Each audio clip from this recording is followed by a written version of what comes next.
What's going on, guys? Welcome back to the Lock and Cash podcast. This is your prop show for Super Bowl 59. This is the video where I will be discussing not just the props that I have played already and I like, but some of the matchups I think you can take advantage of on both sides, bad and good.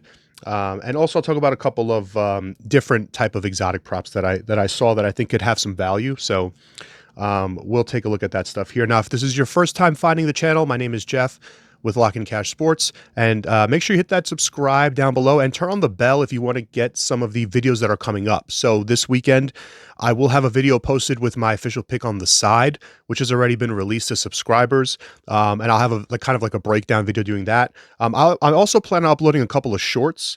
Maybe do one where it's like top 3 matchups and bottom 3 matchups. You know, players that are at an advantage and at a disadvantage. I think that'll be interesting to do, but kind of like one of those things where it's not long enough to make into a long form video. So look out for some YouTube shorts. Like I said, if you click the bell below, that'll give you a buzz when I upload a short or a video, so you can stay on top of those. So those will probably be coming up this weekend. In terms of my props that I've already released, we have a Super Bowl report that's already out. It has, like I said, a 2-unit play on the side, and we have 7 props so far. I'm looking to add. I'm waiting a little bit because the lines, if you want to play an under, the lines tend to go up later in the week as we get closer, especially on Saturday. A lot of public money is going to come in after everyone gets paid on Friday. So probably we'll add a few more, but my Super Bowl card is $10. I'll link it down below in the description. Super cheap to have action on the game. You know, I do a ton of research. I think it's one of the things that I would warn you guys about is this time of year, man, you see the scams really get elevated, and you will see guys trying to sell a Super Bowl pick for like hundreds of dollars. I've already seen it. I've seen like $249.99 for my max bet on the Super Bowl. Just be really wary of these. Be very careful because, you know, I mean, I'm charging $10 for mine, and it's got props and data in it. I've got historical trends, player prop projections that are all being released. So, you know, just be very careful out there. This line, you know, KC -1.5, total 48.5, whatever. This line has been up for 2 weeks. So what max bet edge is somebody suddenly finding a couple of days before the Super Bowl? Just don't fall for that stuff. It's marketing. Just be careful out there this week. So if you're interested, that's down below. I've also logged a couple of free props on the Action Network app, which I'll also link down below. You can download that, follow me on that as well. All right, so let's start with the, actually I made a short form video on the national anthem. I'll mention that really quick in case you guys who are watching did not catch that, but John Batiste singing the anthem, the time is set at 120.5 seconds. I think there's a clear edge on the under. 2 live performances in his career, both of them went comfortably under. I think it was 1 minute 46 seconds, 1 minute 29 seconds. He's very likely to play some kind of musical instruments because that is kind of his thing, you know, jazz musician, piano or something like that. But that interlude is not going to count in the time if it comes before he starts singing, right? So the timer for this prop, if you don't know, we cashed it last year with Reba McEntire. The way this works is first word to last word. So it doesn't matter what the interlude, what kind of music's being played, is as soon as he hits the oh, say, and then it starts from there. So, and people don't really stop in the middle of that. I've never seen that happen. Stop to do something, maybe like a pause, but not stop to play some kind of instrument or something. So I don't think there's any risk of that happening. I would lean under on that prop. Now let's get to players. We'll just go, I guess, by position. Quarterback, I think you're going to see both of these guys scramble a lot. I've looked at both quarterbacks in terms of their rushing props. Hurts has some value to the over. I think it's at 38, 39-ish. I'm projecting like 43, 44 for his rushing prop. So you can take a look at the over there. Another thing that I would look at here, let me pull up my projections. Mahomes is rushing prop. I think it's around 27, 28, depending on where you look, maybe a little bit higher. I'm seeing some good value, and I already grabbed this. The juice has gone up a little bit, but just on DraftKings where they have the, you know, instead of picking an over-under, they have like 20 plus, 25 plus. Mahomes 25 plus rushing yards is -165 when I grabbed it. I think it's -175 now. Still some good value on that. That's actually a good price for him to get 25 plus. Because remember, if you go for the actual prop of like 29, 30, whatever it is, you risk some kneels at the end of the game, and whatever happens, those count for the yardage. So I think the 25 plus gives you a nice cushion. I like that prop as well. I also think that in terms of what I'm expecting from game script in this Super Bowl, I think you can look for Mahomes' completions as well. I don't want to touch his yards. I actually project his yards to go under. Let's see, what's the project? His yard 249.5, 247 is the project. Yeah, I mean it's very close, but I don't see an edge on his yardage, but I do see an edge personally on his completions. All right, because I think what's going to happen here, and I think it's if you just read a little bit into game script, and this is actually a prop that my numbers don't super agree with, but I like it. If you just read into game script a little bit, the Chiefs cannot run the ball. Okay, Eagles are phenomenal against the rush, so you're going to either try to be running this with Kareem Hunt, who is solid. He's been serviceable all year long. He gets 2 weeks off, but he's still an older back, not a lot of explosiveness, more of a bruiser. Not really a good fit on the indoor fast track turf in New Orleans. And then you've got Pacheco, who normally would be a phenomenal fit in a game like this, but he's just not himself. He doesn't have the explosiveness. That, significant leg injury has obviously impacted him. So they can't run the ball. And if you look at Patrick Mahomes' downfield passing metrics, EPA, success rate on balls that are 10 plus yards downfield, it's horrific. He's one of the worst in the league at throwing the ball downfield. And that's crazy, but he doesn't have, ever since really Tyreek Hill has left the team, there are no real downfield threats on this team. What they want to do is get it to their guys in good position that have speed, that have blockers in front of them, play the short game. I think he's going to be a lot of rolling out in this game, which is why I like his rushing yards, but also lots of short passes over the middle of the field. Eagles secondary, very solid. Up front, rushing defense, very solid. Linebacking core is still great, but that's one spot where you'll probably have more opportunities than you think with guys like Juju, Worthy. Kelsey obviously does really well in those positions. He just hasn't, last game, at least against the Bills, did not look himself, but he usually shows up in these big spots. I really like Mahomes' completions for a lot of short throws, screen passes, little dump offs, little rollouts, finding someone over the middle of the field.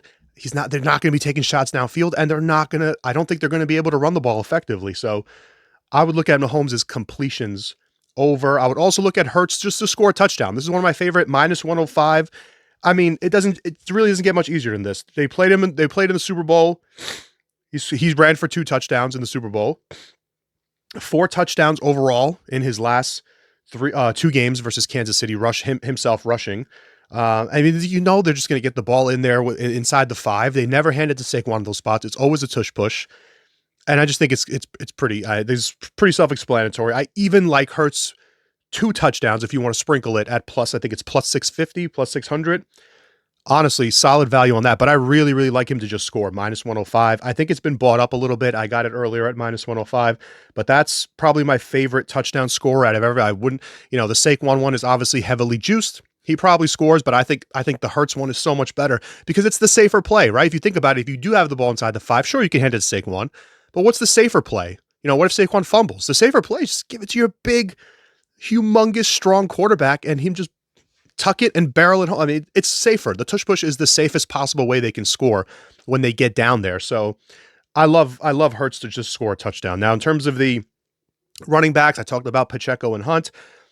I already made a short form video on here and a long form video about my favorite prop, which is Saquon's under. The price is no longer available. Let me actually see what it's at.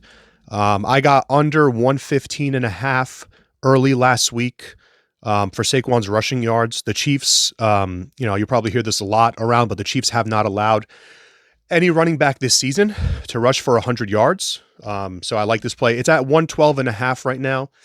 So the line has been brought down a little bit. Obviously, this is the best running back the Chiefs will go up against, but this is the 7th best rushing defense in the NFL.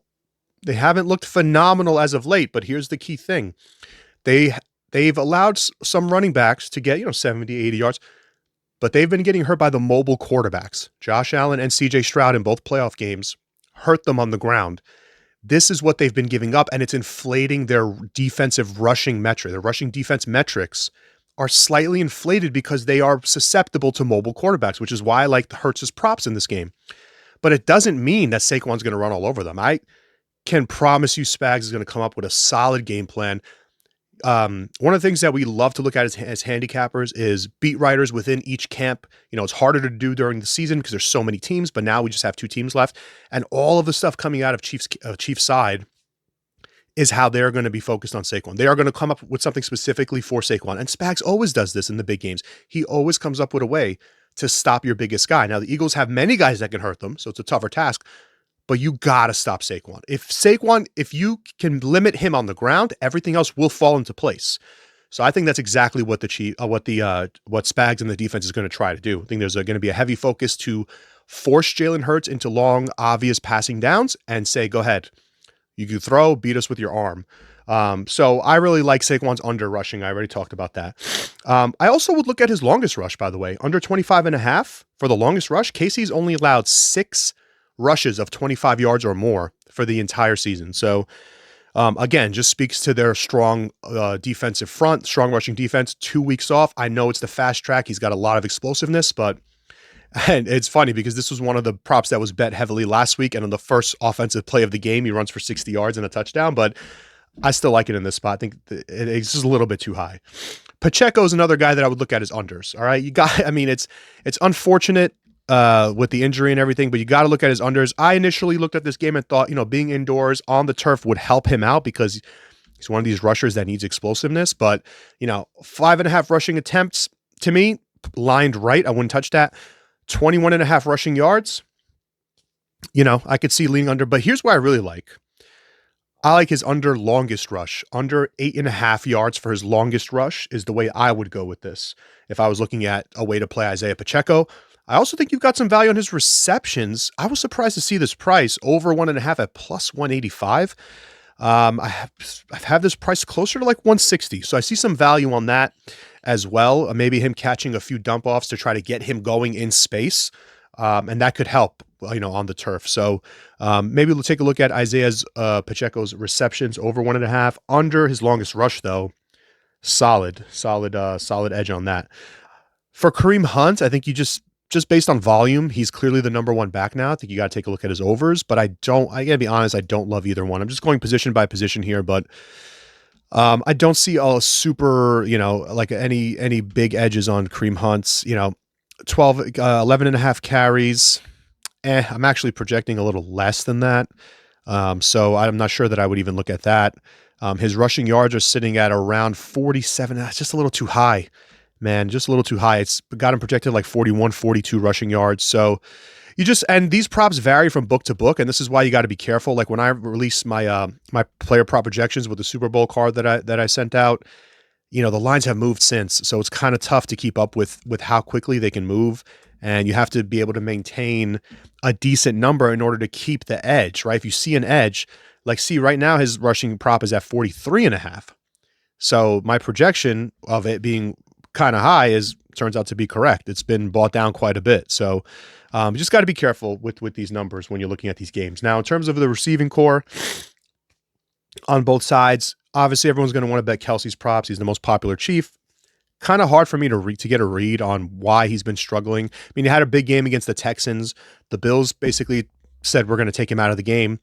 They were able to do that, but they didn't, they still lost, but they were able to do it. So I'm kind of interested to see what the Eagles will do. Now, that middle of the field area, that is where he likes to live. That is a spot where you can attack Philly. I don't know. I still think it's kind of hard to get a read on his props here. His receiving yard prop sitting at around 60, mid 60s. My projection's 59. So small lean to the under there for Kelsey's receiving yards.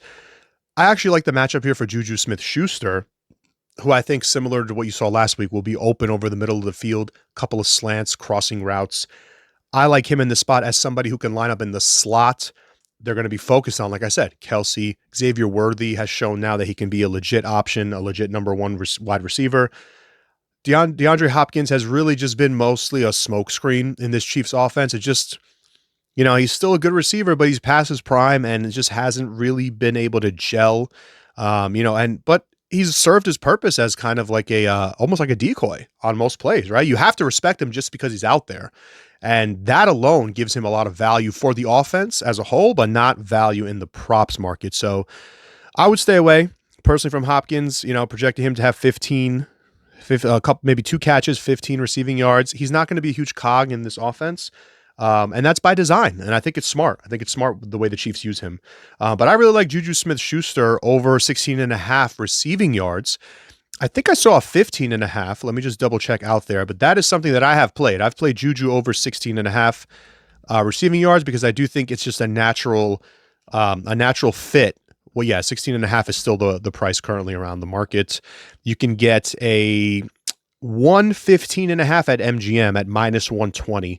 I opted for the 16.5 at better odds. So But I'm projecting 19-ish, maybe 20 rushing yards for Juju here. A couple of catches. You saw last week he can break one off. He caught one, took it way downfield, so it can certainly happen. He's got enough speed, and again, being indoors on the fast track should help a player like that as well, who the defense might not be hyper-focused on. So I like him. On the other side, I like Goddard. I've played, everyone loves Goddard, but he shows up in these big games, and Hurts loves throwing to him in the playoff game. I mean, I think this number that you've got posted here, I got 50.5 for Goddard's receiving yards. I think it's gone up since then, but this number that's available in the market, he's gone over this number, and I believe nearly every playoff game and easily cleared it. So you've got 50.5s out there, 52.5. There is a 49.5 on FanDuel, which is good value. So there's options for Goddard. I like his receptions as well.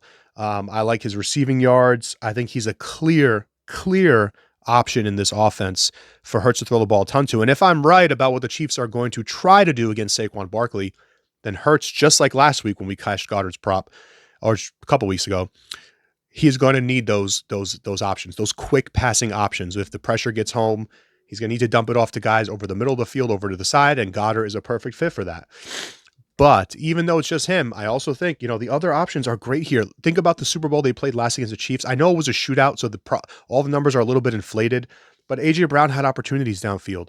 Devonta Smith has played great in every game in his career against the Chiefs. 2 games. I mean, check out these numbers. In the Super Bowl, 7 for 100 and a long of 45. The other game during the regular season that year, 6 for 99 and a long of 41. I do think there will be a focus on preventing these guys from having those big explosive plays. You might not see 6-7 receptions for both Brown and Devonta Smith, but I really like Devonta Smith's longest reception, over 19.5 yards. I think that's tremendous value. Like I said, he's gone over this in both games against the Chiefs. The one thing the Chiefs do, play a high rate of man coverage. I think 6th highest, 7th highest in the league. Man coverage on defense. They're going to get their pressure up front here and there. Devonta Smith in the slot as this kind of gadget wide receiver. The Chiefs do a great job on the outside with Brown. They do a great job up front trying to limit running backs. They'll be focused on Saquon. You can't tell me that Smith's not going to be open in the slot, a couple of slants or some plays over the middle of the field. He can catch one. He's got tremendous speed on the fast track. I really like Devonta Smith's longest reception to be over 19.5 yards. I think that's a great option there with him. We do have some exotic props I want to get into as well. Before I get into those, though, let me mention UnderDog and Sleeper. We've got 2 partnerships now. The new one is Sleeper. UnderDog, I've been talking about it for a while. You see the code up in the corner. They've got a special this weekend on Travis Kelce. It's a free pick win to get you started. It's a 1-yard pick on Kelce, so you just need to get 1 yard to cash it. And if you're a new user, they'll give you up to 1K in bonus cash when you use our code. Our code is LCS, or you can just use the link down in the description, which will give you those bonuses or those options for the free pick and the bonus as well. And also Sleeper, same thing. I'll link it down below. Or if you don't use the link, just download the app, use code LCS. Play $5 on Sleeper. They'll give you $55. So 11 free $5 entries to play on the Super Bowl. And then you can start mixing things up. And if you're not familiar with Fantasy Pick'em, it's not sports betting. It's a nice change of pace, a fun way to enjoy the Super Bowl. And for me personally, I'm signing up for all of these options. I'm going to other creators' pages and stuff and taking their codes and using them so I can get all these free picks on different accounts, because I like to rack up as many bonuses as I can, place all these different 2-leg entries, all the different combinations, take some winnings, and eventually, this is my secret, I do this all the time, then eventually, when you get enough winnings in these apps, withdraw them and put them in my main bankroll for betting. That's what I do. I don't keep them in the DFS apps. I play with them, I put money in from time, but I take any significant winnings and they go to my bankroll for units on betting. That's my little secret, little tip for you guys. All right, let's get to some weirdish props that I wanted to look at. There is a prop for the shortest touchdown. I played this last year, cashed. Shortest touchdown to be under 1.5 yards. So this is basically saying at some point in the game, one of the teams will get the ball at the 1. Maybe it's a flag in the end zone that puts the ball at the 1 yard line. Maybe it's just a long run that gets stopped right at the goal line. And obviously the idea there is tush push, or maybe Kareem Hunt running it in, Mahomes rolling out and running it in, whatever the case may be. But at some point there will be a 1 yard touchdown, run or pass. This is very common in the Super Bowl. It hits a lot. It is minus 170. That's why it's juiced, because it hits a lot in these games. And I think it's solid. I've got it priced at over 200, so minus 215-ish. So I still see value on the longest touchdown to be under 1.5 yards. I also want to look at both teams, by the way. In 7 of the last 9 Super Bowls, there's been a 1-yard touchdown. But if you take both teams to have a 1-yard touchdown, that's plus 310. I think that's solid value. That's something that I'm probably going to sprinkle because the Eagles have so many 1-yard tush-push rushing touchdowns. I'm saying that they're guaranteed to have one. Obviously not at all, but they are the team that's obviously much more likely. So then you just really need the Chiefs to get one. I mean, I could see this playing out as a game where definitely this hits more often than the implied of plus 310, right? The implied probability of plus 310. I also want to look at total turnovers. It's set at 2.5. Juice to the under again, minus 170. I love this. These teams do not turn the ball over, guys.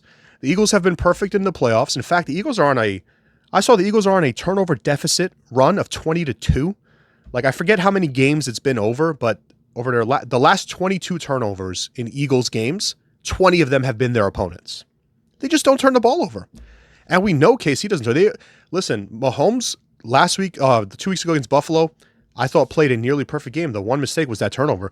But I don't think you're getting 3 turnovers in this game from these teams. Teams are so good with the ball. They're so elite. Both quarterbacks are very, very good at not making silly mistakes.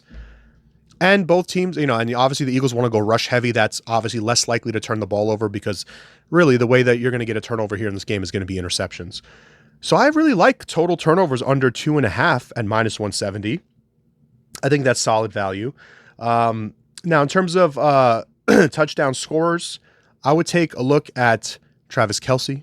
Okay, I'm just going to list a couple. I think A.J. Brown, Devonta Smith, these are guys that I would look at. I would avoid Saquon. I know he probably scores, but it's so juiced. There's no value. I love Hurts. I would look at Mahomes, anytime touchdown. So I would look at both quarterbacks. And in terms of the pieces, I would look at Kelce and I would look at A.J. Brown. Devonta Smith has the big play potential. Dallas Goedert has the consistent chunk play potential. But A.J. Brown has the end zone potential, the end zone target potential in this, okay? So, and especially if they get down like towards the red zone, those like little goal balls they love to throw for him, the fades, whatever. So I would look at A.J. Brown. I would look at Kelce because he just always seems to do it, man. In the biggest moments, he just always seems to find the end zone.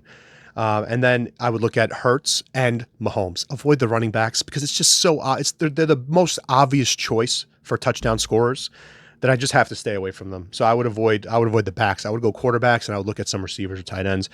Devonta Smith, I don't love it. I loved his longest reception prop, but don't love the touchdown prop. I like A.J. Brown's touchdown prop better. And like I said, Kelce and the 2 quarterbacks. So, all right, guys, that'll do it for this video. I will have a list up here going through the video. So by the time I'm done here, you should have a full list of the props that I'm leaning towards or have already played.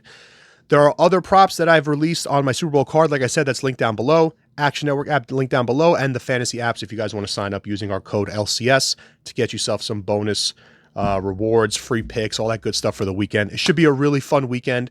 Look out for my video on the side. I am going to be putting out a video probably Saturday night. I'll get it recorded, edited, and put up with my play on the side, who I think is going to win the game. And I'll have kind of a little detailed analysis on why I think that's the case. But as always, we're wrapping up an NFL season. Thank you guys so much for watching. We grew, we're still a relatively small channel. We got a bigger following on the short form platforms like Instagram and TikTok, but we're slowly getting there here on YouTube. So I appreciate all of you that comment, that like, that have subscribed, and we will keep putting out. And by the way, football season coming to an end. We will be putting out college basketball content. It is coming up. I'll talk a lot about the NCAA tournament. We've done so many short form videos in the past on those. We just haven't brought them to YouTube. So they will be coming here to YouTube. We'll talk all the long shots about who can win the tournament, conference, conference championship winners, all that, conference tournament winners, all that stuff. And then we'll do some baseball in the summer too. We'll mix it up. So make sure you follow or subscribe if you have not already. And thank you guys for watching. Good luck this weekend. Let's get it.